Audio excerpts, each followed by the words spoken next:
Imagine the size of 32,000 Olympic swimming pools filled with magma. 32,000 Olympic swimming pools. Let that sink in, because that is what we're dealing with today. And that did rise.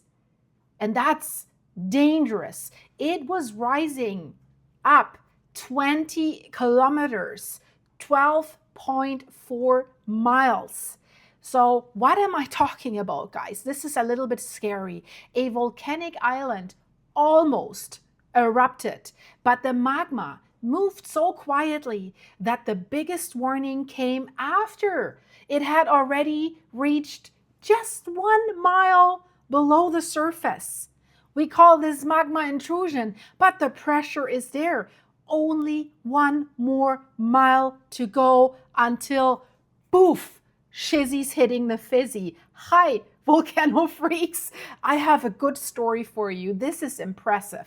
This is really impressive. A volcanic island in the middle of the Atlantic almost erupted. But the scariest part is not that the magma was rising. The scariest part is that the magma moved so quietly that scientists now call it a stealthy intrusion. If you've seen my reports about Iceland, we did have some magma intrusions that were actually really, really damaging for the town of Grindavik. An intrusion, magma's on the way out but stops before it erupts. But usually, when the magma starts traveling, it creates earthquakes because it's like a miner that has to build a tunnel. But this time, nothing. So this was very close to shizzy hitting the fizzy, as we like to say here in our group of earth freaks, I have to say. So what is happening? This happened under Sao Jorge Island in Portugal's Azores archipelago, the Azores, Azoren in German. It's a chain of volcanic islands sitting far out in the Atlantic Ocean, about 1,500 kilometers or 930 miles west of mainland Portugal. So we had an incident there before. In March 2022, the island suddenly started shaking with thousands of earthquakes. People feared that an eruption would be coming, and authorities were watching very, very closely. But then nothing happened. No lava, no ash column, no explosion. So for a while, it kind of looked like the crisis had just faded away. But now, scientists have reconstructed what was really happening underground. And the answer is disturbing. A massive sheet of magma had surged upwards for more than 20 kilometers and from more than 20 kilometers deep, or about 12.4 miles. And it stopped only 1.6 kilometers or about a mile below the island. That is extremely shallow for magma. So that means molten rock came frighteningly close to breaking through the surface, and the volume, I mentioned it, huge. Researchers estimate there was enough magma involved to fill 32,000 Olympic-sized swimming pools. So this was not a tiny little pulse of magma. This was a major underground movement that almost became an eruption. But why is this so different? And why am I mentioning this now? Because they just found out, right? Most people think rising magma always creates obvious warning signs. Ground shakes, cracks open, gas increases like we had in Grindavik in Iceland. Volcano becomes louder, so to speak, louder before it erupts. But under Sao Jorge, much of the magma's upward movement happened with little, very, very little seismic activity. So in other words, the magma was already moving fast through the crust before the biggest earthquake swarm then got everyone's attention, right? So that's why it's called stealthy. But it was not completely invisible, but it was quieter than expected for something this large and this shallow.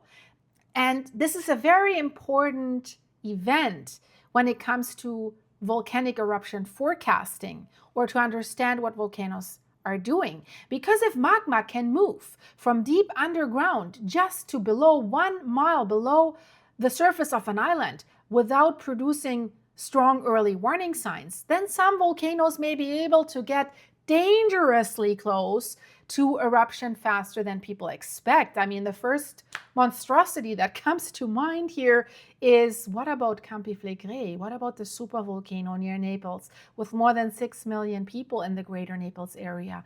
And we're reporting about this quite often. People sit right on top of that volcano. What if the magma can come to the surface silently? And it can, because the system there is already fractured enough, right? So now, to understand why this happened here, we need to look at where Sao Jorge is. The Azores are not random islands in the Atlantic. You might already have guessed it if it has volcanic activity. They sit on one of the most complicated tectonic regions on Earth. So this is where the North American plate, the Eurasian plate, and the African plate interact. So 3 plates. So instead of just dealing with one simple plate boundary, the Azores sit near a basically triple junction region where the plates are spreading, pulling apart, and creating fractures in the oceanic crust.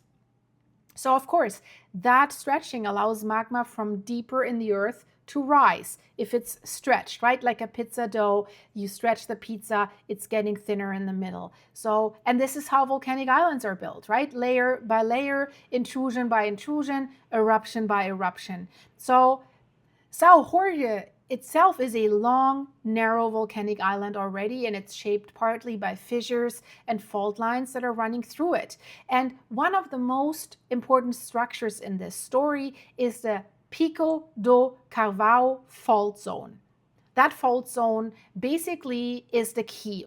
Scientists found out that the magma did not simply smash straight upwards like through thick, solid rock that it would have to break. Instead, it used an existing fault system like a pathway. If there's cracks already, magma always is looking for the path of least resistance. So think of the crust, it's cracked like a windshield if you have a crack in your car. So if pressure pushes upwards into perfectly solid glass, it has to break a new path. But if the crack already exists, pressure can move through those weak zones more easily. That is what appears to have happened beneath Sao Jorge. So the magma found the fault zone and pushed upwards through it. That explains why the ascent could be so fast and so quiet. And again, this scares me a little bit because there are studies in Campiflégret. There is a crack already close to the surface, like a straw that is close to the magma chamber and the surface. That's why. Wow, this is an interesting find here. So it was using this pre-existing fracture network. But then the same fault system may also have helped to actually stop the eruption. And that's the twist here. The fault acted both. Basically a highway and a leak helped magma to rise, but it may also have allowed gases and fluids to escape sideways. So that matters because the gas pressure is one of the forces that basically helps drive the magma upwards to an eruption. So when gases stay trapped inside the magma, of course, the pressure builds way more. So that pressure then can help to push the magma towards the surface and actually fuel an eruption. But if gas and fluids escape into the surrounding cracks, the magma can lose some of that upward push. So the fault may have done two opposite things at the same time.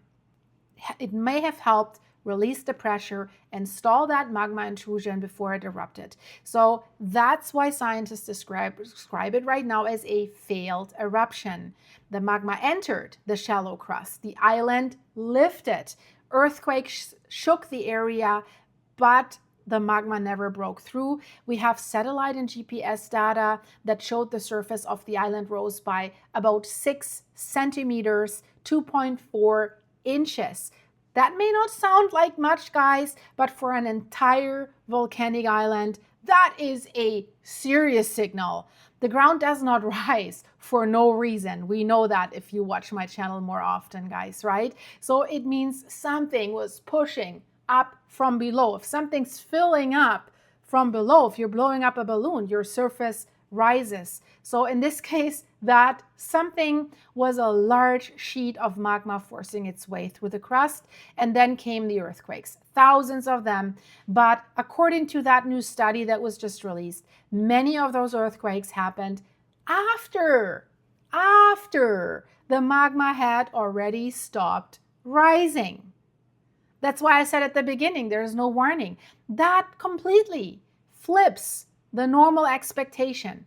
The swarm was not necessarily the first warning that magma was beginning to move. It may have been the crust reacting when it's being stretched, then it's fracturing, right?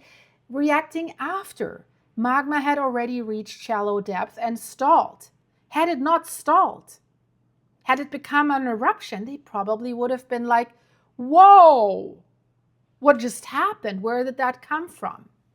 And that's a huge forecasting problem, as you may understand right now, because if the strongest earthquake swarm starts after the magma is already shallow, then authorities may have much less time than expected if the next event is actually an eruption. Warning time, evacuation time. And that can be the case in many other volcanoes, right? Sao Jorge is not an empty island as well. People live there. There's towns, roads, farms, coastal communities, and steep volcanic terrain. So a real eruption could have created several hazards. First, lava flows. Fissure eruption could send lava across parts of the island depending on like where a crack would open, like Iceland style, right? Second, earthquakes. Even if there's no eruption, magma pushing through a fault system can trigger strong shaking. And the third is gas emissions. Volcanic gases can become very dangerous in low areas, right? Especially if emissions increase near populated zones. We're dealing with this at Campi Flegrei right now. But then also steep terrain, landslides. So Sao Jorge has steep slopes and cliffs, and strong shaking or volcanic deformation can absolutely destabilize terrain. But fifth, the ocean is a problem as well. On volcanic islands, eruptions near the coast or offshore can become even more explosive if magma interacts with seawater. So that does not mean any of this is happening right now. This 2022 event did not erupt, but it showed that the island's volcanic system is capable of moving a huge amount of magma very quickly and somewhat very unnoticeable. That is why this new study matters beyond just the Azores. It shows faults can control volcanic behavior in ways that are not simple. A fault line is not always just an earthquake source. That's what we're learning here as well. If volcanoes are nearby, a fault can also become a more silent, dangerous magma pathway. It can open the door for magma to rise, but it can also drain pressure away and stop an eruption. So that means scientists cannot just ask, is magma moving? They also have to ask, what kind of rock is it moving through? What's the geology? Is it forcing open new cracks? Is the fault sealed? Is the fault leaking gases and fluids? Those details, guys, can really decide whether unrest becomes an eruption or if it dies underground. So monitoring or new monitoring techniques, collecting a new kind of data matters so much. So how did they solve this Sao Jorge mystery? They have used land seismometers, ocean bottom sensors, GPS, and satellite radar. They had to look at both, like the shaking and the ground movement, because even these earthquakes alone, they also did not tell the full story, right? If we have that ground inflation, it showed that magma had entered the shallow crust. The earthquake locations did give them a clue how the fault system responded. And the combination of both of it has revealed the real picture. A huge intrusion, fast movement, shallow stalling, and no eruption. So important is that next time such a huge amount of magma that is surging up may not stall again. So I will watch that for you and remember all the other volcanoes that we're talking about. Could this happen somewhere else? Hint, Campi Flegrei, for example. So I have a few other videos for you in the end screen that are really, really interesting because there's a lot going on. So I hope that I see you in a second in one of the videos that I have prepared for you here. Stay safe, guys. Bye-bye.